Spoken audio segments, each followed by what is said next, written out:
and I say this all the time, the easiest contract to win is the one you know how to do.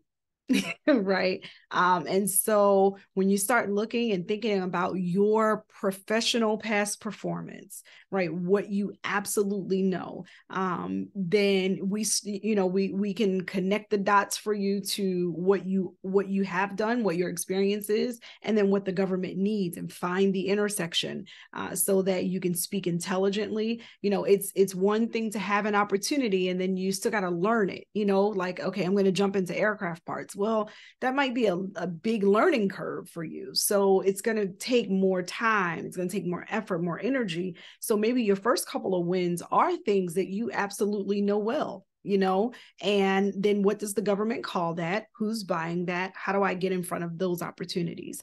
Those are going to be, that's going to be a big deal for you. So good stuff.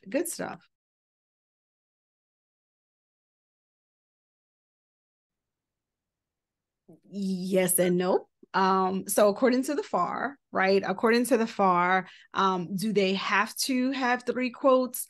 It depends on the situation. So if they already know that they're buying something that's kind of unique, they don't have to, right? But they just have to justify why. That's what it boils down to. If it's an emergency buy, they don't have to. And they just have to justify why. So during COVID, you saw a lot like, we don't have time for 3 quotes. we need to buy right now. So while the FAR is the overall guide, they have opportunities to move with the GPC card a lot faster than any other contracting method, and not every time do they have to have 3 quotes. But what your golden rule is going to be is, what does the FAR say in Part 13? And I'll tell you right now what section. Part 13, and I think it's like section 13.301, right? And that's on acquisition.gov. So that's where that's the golden rule. Just know that there are times where special circumstances allow them to move faster.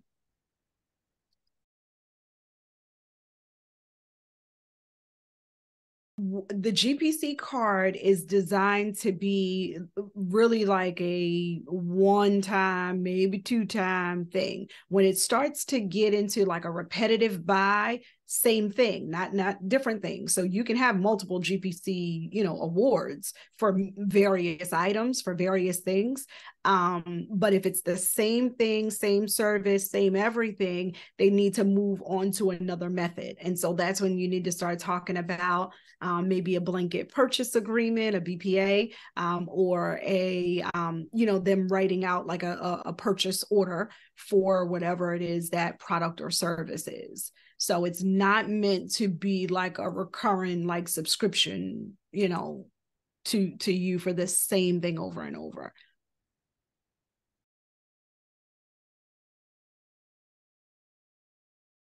So I'm going to tell you, like I tell the students all the time, right?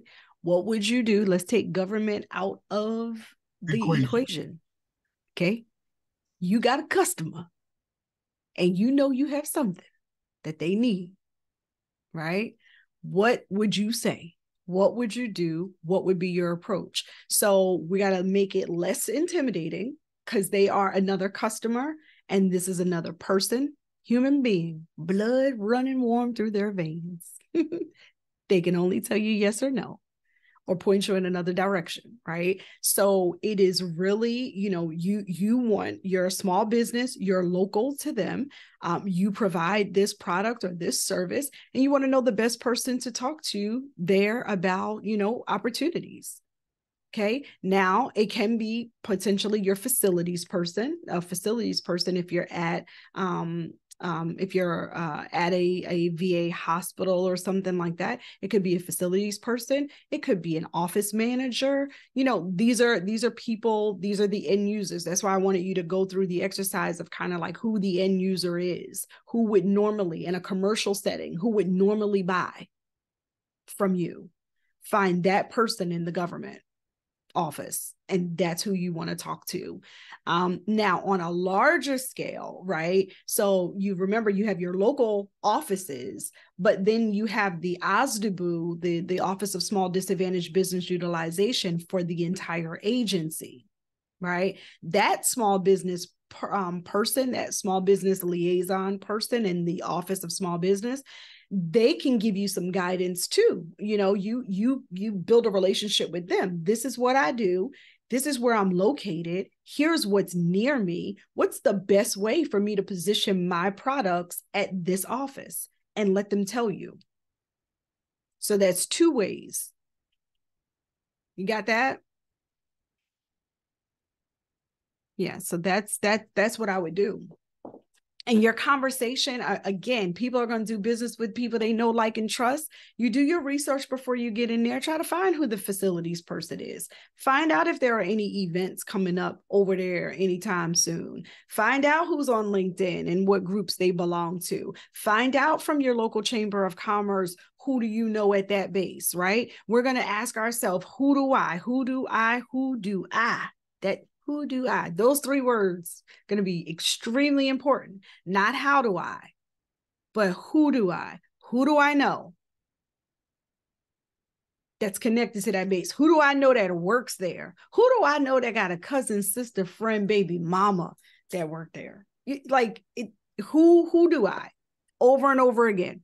And we use those relationships to get to where we need to go.